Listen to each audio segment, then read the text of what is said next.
கண்ணியத்திற்குரிய எல்லாம் அல்ல அல்லாஹ் ஜல்ல ஷானஹு தஆலாவின் நல்லடியார்களே, அல்லாஹுடைய பேரருளால் அவன் வழங்கிய ஜும்ஆவை அவன் வழிகாட்டியபடி அமைத்து கொள்ள வேண்டும் என்பதற்காக நாம் இங்கே குழுமியிருக்கிறோம். இவ்வேளையில் நபிகள் நாயகம் ஸல்லல்லாஹு அலைஹி வஸல்லம் அவர்கள் மீதிலும் அவர்களை பின்பற்றி வாழுகின்ற நம் அனைவரின் மீதிலும் இறைவனின் சாந்தியும் சமாதானமும் என்றென்றும் நின்று நிலவட்டுமாக என்று பிரார்த்தித்து எனது உரையை துவங்குகிறேன். அன்பிற்குரியவர்களே, இன்றைய ஜும்ஆவில் நம்பிக்கையும் நல்லறங்களும் என்ற தலைப்பின் கீழ் நாம் பார்க்க இருக்கிறோம். பொதுவாக இந்த உலகத்தில் நம்பிக்கை கொண்டவர்களும் வாழ்கிறார்கள், நற்செயல் செய்பவர்களும் வாழ்கிறார்கள். நம்பிக்கை, அதாவது இறை நம்பிக்கை என்ற ஒன்று இல்லாதவர்களும் நற்செயல்கள் செய்வதையும் நாம் பார்க்கிறோம். ஆனால் இறை நம்பிக்கை கொண்ட நாம் செய்கிற நல்லறங்களுக்கும் நாம் வைத்திருக்கிற நம்பிக்கைக்கும் உள்ள இணைப்பு என்பது மிக முக்கியமான ஒன்று. இஸ்லாமியர்களாக வாழ்கிறவர்களும் கூட நம்பிக்கை கொண்டு சில நல்லறங்கள் செய்கிறார்கள். ஆனால் அந்த நம்பிக்கை எவ்வாறு இருக்கிறது என்றால், இறைவனை எப்படி நம்ப வேண்டுமோ, எதற்காக நம்ப வேண்டுமோ அவையெல்லாம் அந்த இடத்தில் அடிபட்டு போய்விட்டு அவர்கள் செய்கிற நல்லறங்கள் எல்லாம் நன்மையன்றி தீமையாக தனக்கே மாறுவதை நாம் பார்க்க முடியும். எவ்வளவோ நம்பிக்கை கொண்டு ஒரு ஆடு எடுத்து மக்களுக்கு நம்ம ஒரு இறைச்சியை பங்கிட்டு கொடுக்குறோம், நல்லதுதான், அதில் அல்லாஹ் அதற்காக கூலியை தரத்தான் போகிறான். ஆனால் அதுவே அந்த நம்பிக்கையே, நான் இதை இந்த மஸ்தானுக்காக இருக்கிறேன், இந்த அவுலியாவுக்காக இருக்கிறேன், அல்லது கொஞ்சம் பெருமைக்காக என்னுடைய வசதியை காட்ட இருக்கிறேன், நான் யார் என்று இந்த சமூகத்திற்கு தெரியட்டும், அல்லது நான் ஒரு போட்டியாளனை வைத்து பக்கத்து வீட்டுக்காரன் பார்க்கட்டும் என்று சொல்லி நாம் செய்கிற செயல் ஒரே செயல்தான். ஆனால் நம்முடைய எண்ணம் அதை நாசமாக்கி விடுகிறது என்பதை புரிந்து கொள்ள வேண்டும் என்பதற்காக நீங்கள் குர்ஆன் நெடுங்கிலுமே நாம் அதிகமாக ஓதக்கூடிய கேட்கக்கூடிய வாசகங்கள் இன்னல்லதீன ஆமனு வ அமிலு ஸாலிஹாத். நீங்கள் குர்ஆன்ல நிறைய கேட்டிருப்பீங்க, தொலை வச்சுட்டு இருப்பாங்க. அதில் வரும் வல்லதீன ஆமனு வ அமிலு ஸாலிஹாத்தி அன்னலகும் ஜன்னாத்தின் தஜ்ரி மின் தஹ்திஹல் அன்ஹார். யார் நம்பிக்கை கொண்டு நல்லறங்கள் செய்கிறார்களோ அவர்களுக்கு சொர்க்க சோலைகள் உண்டு, அதன் கீழ் ஆறுகள் ஓடிக்கொண்டிருக்கும் என்றெல்லாம் அடிக்கடி அல்லாஹ் அந்த வசனத்தை பயன்படுத்துவதை நாம் பார்க்கலாம். இதிலிருந்து ஒரு நம்பிக்கை கொண்டவன் எப்படி பாடம் கற்றுக்கொள்ள வேண்டுமெனில், நாம் செய்கிற நல்லறங்கள் அது நமக்கான அறத்தை நமக்கு தர வேண்டுமே ஒழிய, அதில் அல்லாஹ் இதனாலேயே என்னவோ தெரியல தமிழ் வாசகங்கள் மொழிபெயர்க்கும் பொழுது நல்ல வார்த்தையை கூட மொழிபெயர்த்திருக்கிறாங்க. எல்லா குர்ஆன்லையுமே அறம் என்று சொல்லுவோம். அறம் என்றாலே அது நல்லது மட்டும்தான். அறம் சார்ந்தது என்றால் அதில் நீதி இருக்கும், நியாயம் இருக்கும். ஆகவேதான் தமிழ் மொழிபெயர்ப்பாளர்கள் குர்ஆனில் எந்த மொழிபெயர்ப்பாளருமே நற்செயல் அறம் என்று மொழிபெயர்க்கிறார்கள். ஆக அந்த அறம் சார்ந்து நாம் செய்ய வேண்டிய செயல்கள் எல்லாமே நம்முடைய நம்பிக்கையோடு முடிச்சு போட்டு நாம் பார்க்க வேண்டும். நாம் செய்வது என் இறைவனுக்காக, அது துணுக்காக இருக்கலாம், பெரும் மலையாக இருக்கலாம். எதை கொண்டும் யாரும் என்னை எடை போட முடியாது. நான் கொடுக்கிற ஒற்றை ரூபாய் என்பது என் இறைவன் எப்படி அதை பெறுகிறான் என்பதுதான் என் பார்வை. என் பார்வை எப்படி இருக்க வேண்டும், என் இறைவன் என்னை எவ்வாறு பார்க்கிறான் என்று இருக்க வேண்டும். இதுதான் இறை நம்பிக்கை சார்ந்தது.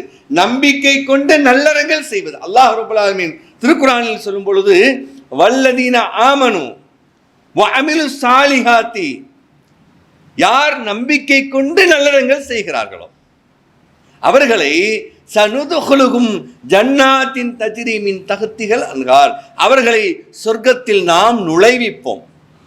நாமும் நுழைவிப்போம், யாராலையும் தடுக்க முடியாது என்று சொல்லிவிட்டு அதற்கீழ் ஆறுகள் ஓடிக்கொண்டிருக்கும் என்று சொல்லி ஹாலிதீன ஃபீஹா அபதா, என்றென்றும் நிலையாக அதில் இருப்பார்கள். அப்படி நிலையாக இருக்க வேண்டும் என்றால் உன்னுடைய நல்லறங்கள் செய்யும் பொழுது உன்னுடைய ஈமான் நம்பிக்கை என்பது நிலைப்புத்தன்மையோடு இருக்க வேண்டும் என்று அல்லாஹ் ரப்பல் ஆலமீன் சொல்லிவிட்டு மேலும் அல்லாஹ் ரப்பல் ஆலமீன் சொல்கிறான், வஅதல்லாஹு ஹக்கா, அல்லாஹ்தான் உண்மையானவன், உண்மையை வாக்கை நிறைவேற்றக்கூடியவன் என்று சொல்லிவிட்டு அல்லாஹ் மேலும் ஒரு கேள்வியை வைக்கிறான். அல்லாஹ்வை அன்றி வமன் அஸ்தகு மினல்லாஹி கீலா, அல்லாஹ்வை விட வாக்குறுதியை உண்மையை நிலைநாட்டுபவன் அல்லது நிறைவேற்றுபவன் யார்? நம்புகிறாய் தானே? என்றால் உன்னுடைய அமல்கள் எவ்வாறு இருக்க வேண்டும் என்றால், நீ செய்கிற எந்த ஒரு காரியமும் 10 ரூபாயாக இருக்கட்டும் 10 கோடியாக இருக்கட்டும், என் இறைவனுக்காக நான் கொடுக்கும் பொழுது அது துச்சமாக உலகம் பார்க்கலாம், ஆனால் அல்லாஹ் அவ்வாறு பார்ப்பதில்லை. நபிகள் பெருமானார் சொல்கிறார்கள், யார் ஒருவர் தன்னுடைய தூய்மையான சம்பாத்தியத்தில் இருந்து ஒரு சிறு பகுதியை தர்மம் செய்கிறாரோ, செலவிடுகிறாரோ, அல்லாஹ்விற்காக செலவிடுகிறார்களோ, அதை அல்லாஹ் தன்னுடைய வலது கரத்தால் வாங்குகிறான். இலக்கிய நயத்தோடு சொல்லப்படுகிற இந்த செய்தி அவரவர் அறிவு கொண்டு சிந்தித்துக் கொள்ள வேண்டும். தன்னுடைய இறைவன் தன்னுடைய கையை கொண்டு வாங்குகிறான், தேவையே இல்லை. அல்லாஹு சமத், அல்லாஹ் தேவைகள் அற்றவன், தேவையற்றவன். நீங்கள் கொடுக்கிற அந்த தர்மத்தை அவனுடைய வலக்கரத்தை கொண்டு, கரத்தை கொண்டு வாங்கினாலே அது ஒண்ணு. அல்லாஹ் காலிலே வாங்கலாங்க, தப்பா எதுவும். அவனுடைய இடது காலில் நம்ம கொடுக்கிற மிக அற்புதமான ஒன்றை அவன் காலை கொண்டு வாங்கினா என்ன தவறு? அவன் கால் புனிதமானது, அதானே உண்மை. இறைவனது உறுப்புகள் அனைத்தும் புனிதமானது. அப்படி சொல்லி இருக்கலாம். அவன் காலில் தான் காணிக்கை என்று சொல்லி இருக்கலாம், அது ஒன்றும் தவறல்ல, அதுதான் சிறந்ததும் கூட. அப்படிப்பட்ட அல்லாஹ் ரப்பல் ஆலமீன் ஒருவனுடைய எண்ணம் தூய்மையாக இருக்கும் பொழுது அந்த பொருள் என்னென்று பாராமல் அவன் எண்ணத்தை பார்த்த இறைவன் தன்னுடைய வலது கரத்தால் வாங்கி ஒரு குதிரை குட்டியை வளர்ப்பது போன்று அவன் வளர்க்கிறான், மெயின்டைன் பண்றான். இங்கதான் நீங்க கவனிக்கணும். வாங்கிட்டான், இந்தாப்பா உனக்கு பிக்சட் சொர்க்கம், போ, நான் வாக்கு மாற போறதில்ல, மறக்க போறது இல்லை, நீ அங்கவா பாத்துக்கிறேன் அப்படின்னு சொன்னாலே பெருசு, அது பெருசு தானே. அல்லாஹ் என்ன பண்றான், நம்ம மறந்துட்டோம், அவன் மெயின்டைன் பண்ணிக்கிட்டு இருக்கிறான். உங்களுக்கே தெரியாது உங்க அக்கௌண்ட்ல எவ்வளவு டெவலப் ஆயிருக்குன்னு தெரியாது. அப்ப இங்க என்ன கவனிக்கணும், நாம் செய்கிற நல்ல அறங்கள் என்பது அது நல்ல அறமாக இருக்கிறதா, நமக்கு அது பயன் தரவிருக்கிறதா என்பதை ஒவ்வொரு கணமும் நாம் சிந்தித்து பார்க்க வேண்டும். அது எந்த நற்காரியமாக இருப்பினும் சரி, பொருளை கொடுத்தால் தான் நன்றல்ல அல்ல என்று அல்ல. அல்லாஹுடைய தூதர்கள் சொல்கிறார்கள், ஃபஇல்லம் யஜித், உன்னால் பொருளை கொடுக்க முடியவில்லையா, ஃபஇல்லம் யஜித் முடியவில்லை என்று சொன்னால் கலிமத்தின் தய்யிபா, நற்சொற்களை கொண்டு நீங்கள் தர்மத்தை பெற்றுக்கொள்ளுங்கள் என்று நபிகளார் சொல்கிறார். நற்சொற்கள், நல்ல விஷயங்கள், ஒருவருக்கு வழிகாட்டுவது, எங்கப்பா போ, இந்த அட்ரஸா, இது இப்படி போய் ரைட்ல போங்க என்று சொல்றமே, அது தர்மமா? ஒருவருக்கு வழிகாட்டுவது, ஒருவர் ஆலோசனை கேட்கிறார், அவருக்கு ஆலோசனை கொடுப்பது, என்ன படிக்கலாம், எங்கு படிக்கலாம் என்று கேட்கிறார். எனக்கு தெரிந்த ஒருவருக்கு தெரியும், அவரிடம் கேட்டு சொல்கிறேன், அல்லது அவருடைய நண்பரை தருகிறேன், பெற்றுக்கொள் என்று வழிகாட்டுவது தர்மத்தில் வரும். இப்படி எதை நல்ல விஷயங்களை செய்யும் பொழுதும் நம்முடைய உள்ளத்தில் விதைக்க வேண்டிய உரம் என்ன, இது என்னுடைய இறைவனுக்காக. ஆக இந்த சிந்தனையோடு நாம் ஒவ்வொரு பொழுதையும் கழித்துக் கொண்டிருக்க வேண்டும். அது போக நபிகளார் அது மட்டுமின்றி ஒன்றை புரிந்து கொள்ளுங்கள், இருள் சூழ்ந்த குழப்ப நிலை வருவதற்கு முன்னர், குழப்பம் வரும், வருவதற்கு முன்னர் நற்செயலுக்கு முந்திக் கொள்ளுங்கள். ஏனெனில் இங்க நம்பிக்கை உதைக்குது பாருங்க. நம்ம நல்ல விஷயம் செய்யறதுக்கு என்ன பண்றோம், பொதுவாகவே இப்ப மக்களுடைய மனநிலை என்ன ஆயிடுச்சுன்னா, சில ஆர்கனைசேஷன்ஸ் இருக்காங்க, அவங்க பார்த்துக்குவாங்க, இவங்களா அதை பார்த்துக்குவாங்க. இந்த மக்களுக்கு, பொதுவான மக்களுக்கு என்னவாயிடுச்சுன்னா, மார்க்கத்தை விற்று விடுவார்கள் சொல்ல கடைசியில் சொன்னாங்க. அதுக்கு சொல்ல வரேன், இதுவா பிளட் டொனேஷனா,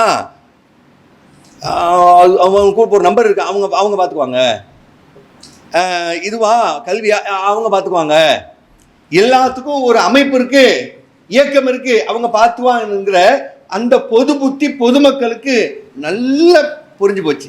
நான் அதில் வரவே மாட்டேன், ஏன்னா அதுக்குன்னு சில பேர் இருக்கிறாங்க. அடக்கம் செய்யணுமா, அதுக்கு ஒரு குரூப் இருக்கு.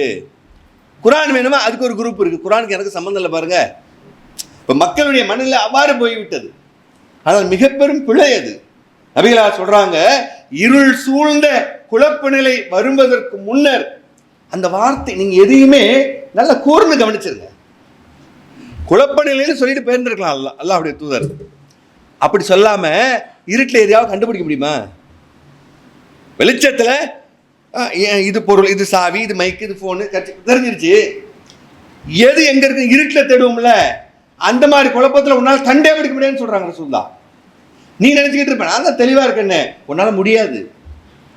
அதனாலதான் இருள் சூழ்ந்த குழப்ப நிலை. இருட்டில் நீ என்னத்தை தேடுவ? தெளியவே முடியாது, பார்த்துக்க. அப்போ ஒவ்வொரு நாளும் அச்சம் கொண்டு இருள் சூழ்ந்த அந்த குழப்ப நிலை வருவதற்கு முன்னர் நல்லறத்திற்கு முந்திக் கொள்ளுங்கள், நல்ல செயல்கள் முந்துங்கிறாங்க. வெறும் காசு பணத்தை கொடுக்கறது சொல்லல, நல்ல அறங்களுக்கு முந்திக் கொள்ளுங்கள். ஏனெனில் ஒரு மனிதன் மாலை பொழுதில் இறை நம்பிக்கையாளனாக இருப்பான், காலை பொழுதில் காபிராக மாறிவிடுவான். காலை பொழுதில் ஒருவன் இறை நம்பிக்கையாளனாக இருப்பான், மாலை பொழுதில் அவன் இறை மறுப்பாளனாக மாறிவிடுவான் என்று சொல்லிவிட்டு அந்த காலத்து அந்த நிலையில் மக்கள் பொருளாதாரத்திற்காக, செல்வத்திற்காக மார்க்கத்தை விற்று விடுவார்கள். யாருக்கோ சொன்னது இல்லை, சஹாபாக்கள் காலத்தில் அவங்கள பார்த்து சொன்னது, நம்ம பார்த்து சொன்னது. நம்ம நினச்சிக்கிட்டு இருக்கோம் இப்பெல்லாம் கிடையாதுங்க, அது இருக்குல்ல, நமக்கு என்ன என்று நினச்சிக்கிட்டு இருக்கக்கூடாது. எப்பொழுது வேண்டுமானாலும் வரலாம். ஆக அதிலிருந்து காத்துக்கொள்ள வேண்டும் எனில் நம்முடைய நம்பிக்கையும் நம்முடைய நல்லறங்களும் ஒன்றரை கலந்து அதற்காக நல் விஷயங்களில் நற்காரியங்களில் ஈடுபடுபவர்களாக இருக்க வேண்டும். அதுல முந்திக்கொள்ளக்கூடிய அல்லாஹ் ரப்பல் ஆலமீன் என்ன சொல்றான்? வலிக்குள்ளி விஜ்ஹத்துன் ஹுவ முவல்லிஹா. ஒவ்வொன்றுக்கும் ஒரு இலக்கு இருக்கிறது, அதை நோக்கி ஒவ்வொருவரும் விரைகின்றார்கள். ஃபஸ்தபிகுல் ஹைராத், ஆனால் நீங்கள் நல்காரியங்களுக்காக, நல்ல விஷயங்களுக்காக முந்திக் கொள்ளுங்கள். ஐனமா தக்கூனு, நீங்கள் எங்கிருந்த பொழுதும் அல்லாஹ்வால் உங்களை கொண்டு வந்து விட முடியும், கொண்டு வந்து விடுவான். நீங்க ஏதோ ஒரு எவ்வளவு பெரிய உச்சத்தில் இருக்கேன்னு நினைச்சுக்கிட்டு இருக்கீங்க, எல்லாம் அவனுக்கு ஒண்ணுதான், அவன் கொண்டு வந்துடுவான். மிக எளிதாக அல்லாஹ் கொண்டு வந்து விடுவான். ஒவ்வொரு பொருட்களின் மீதும் அவன் ஆற்றல் உடையவன் என்று திருக்குர்ஆன் பேசுகிறது. அப்படி எனில் நாம் செய்கிற காரியங்கள் எல்லாம், அது எதுவாக இருக்கட்டும், அது பேச்சாக இருக்கட்டும், வியாபாரமாக இருக்கட்டும், நம்முடைய பொழுதுபோக்காக இருக்கட்டும், அனைத்திலும் ஒரு அறம் சார்ந்த, இறை நம்பிக்கை சார்ந்த பார்வை வேண்டும் என்பதை புரிந்து கொண்டு நாம் அன்றாட வாழ்க்கையில் செய்கிற நல்லறங்கள் இறைவனுக்காக எது செய்தாலும் அதில் எந்த தவறான சிந்தனை புகுந்து விடாமல் பாதுகாத்து, இது என்னுடைய இறைவனுக்காக என்ற சிந்தனையோடு செய்கிற எந்த ஒரு அறமும் அது நல்லறமாக அல்லாஹ்வினால் பெறப்பட்டு நாம் எதிர்பார்ப்பதை விட அதற்கான பலனை அல்லாஹ் ரப்பல் ஆலமீன் தருவான். அப்படிப்பட்ட சூழலை அல்லாஹ் ரப்பல் ஆலமீன் இந்த உலகத்தில் மறுமையிலும் தந்தருள்வானாக.